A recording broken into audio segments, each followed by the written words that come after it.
Ito na yung mga inakay ko. Unti-unti nang nagiging komportable dito sa landing board.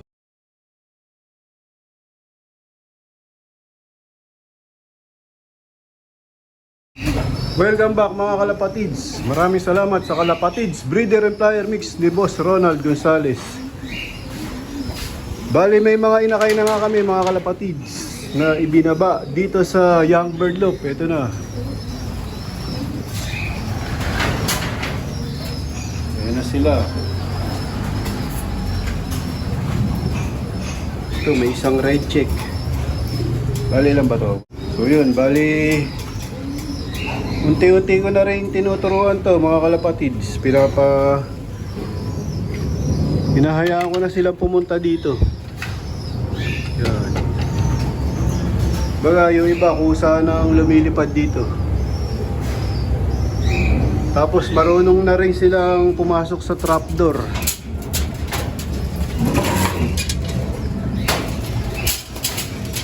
Gawin natin baka sakali magliparan din sa kanila. Din sa ano. Baka sakali lupa. Medyo mahilap. Kasi nga hindi ko napaghahawakan to nung mga nasa magulang pa sila mga kalapatids.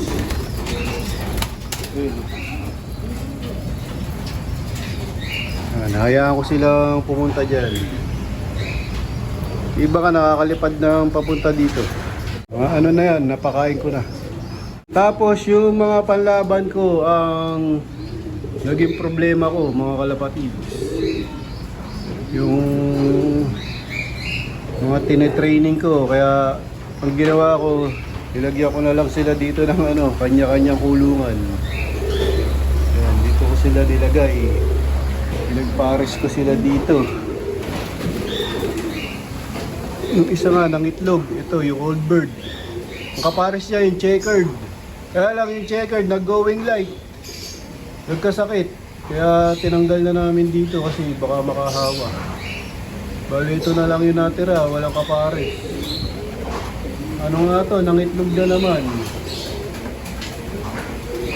Tapos itong dalawa na to, ito yung pinagpapares ko. Pero ang balak namin dalawa na lang yung ilaban. Itong checkered. Kasi nga itong red bar gagawin ano pang motivate. Asawa na nitong checkered. Tapos itong blue bar.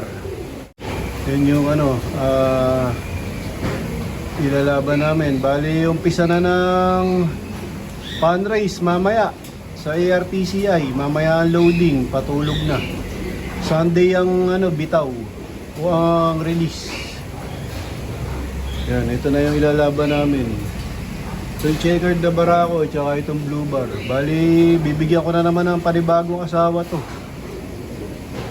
Itong old bird. Ayan, tinayuan na nga niya yung itlog. Sayang. Problema nito, baka mangitlog na naman habang kinakarera. O yun, mamayang gabi, kakarga namin to. First lap ng pan race ng ARPCI. O ayan na, naglipara na dito. Marunong na silang pumunta dito. Bali, gagawin natin dahil maaga pa naman. Di pa naman mga ano yan, nagliliparan. Bubuksan natin.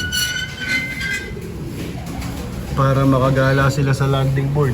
Ayun na, unti-unti silang natututong ano, lumabas. Papunta dito.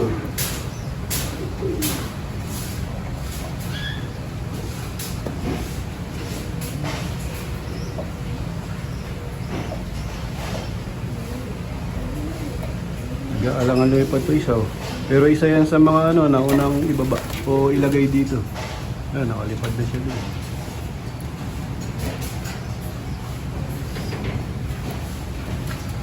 Ito na lang yung hindi pa makalipad. Kasi nga mga bata pa to, mga kalapatids.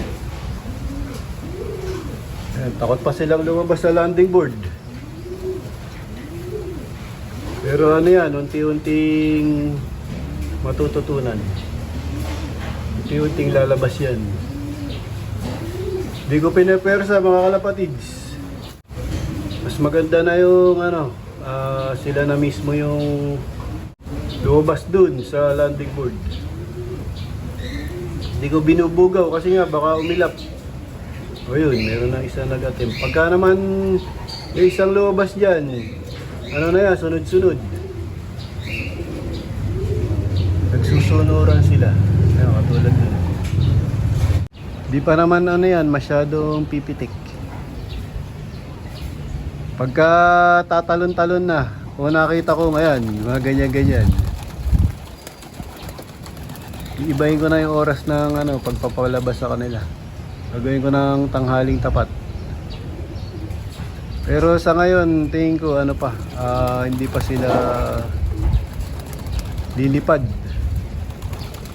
Tatalon-talon pa lang yan. Bali, naglagay ka ako ng konting grits para meron silang mapagkaabalahan dito. Tsaka maging komportable sila. Hindi sila matakot lumabas dito sa landing board. Ayan na, tumutok ka na ng grits.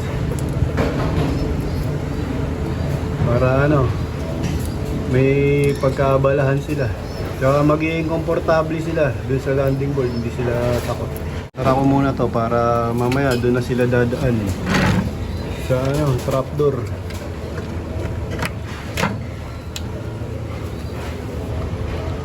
Ayan para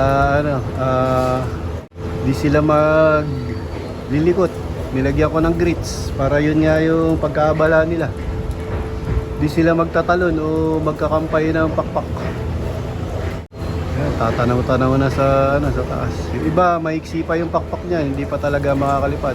Ang makakalipad yan, yung apat na unang-unang nilagay ko. Kaya yung may bulutong sa batok. Saka itong sunog sa blooper. Yun yung mga unang nilagay ko dyan. Ayan sila yung unang mga pumapagaspas. Delikado. Pero tingin ko hindi pa yan pipitik. Hindi takot pa. Bali, pangatlong lagay ko pa lang sila dito, mga kalapatids. Ito mga inakay na to.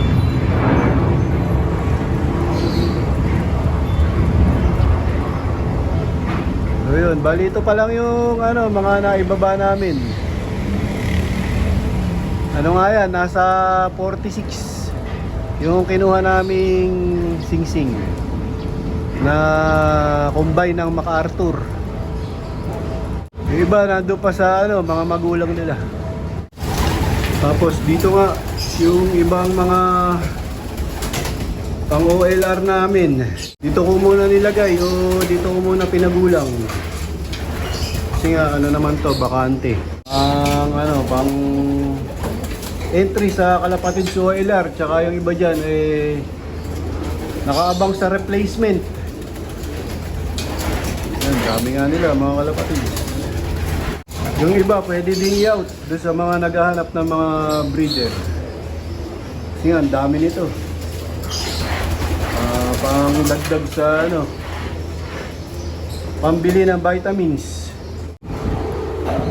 Ito na yung mga inakay ko. Unti-unti nang nagiging komportable dito sa landing board. Dito ko na muna tatapusin ang video ko para sa araw na to. Please like, share, comment, subscribe. Keep safe. God bless. Ingat mga kalapatids.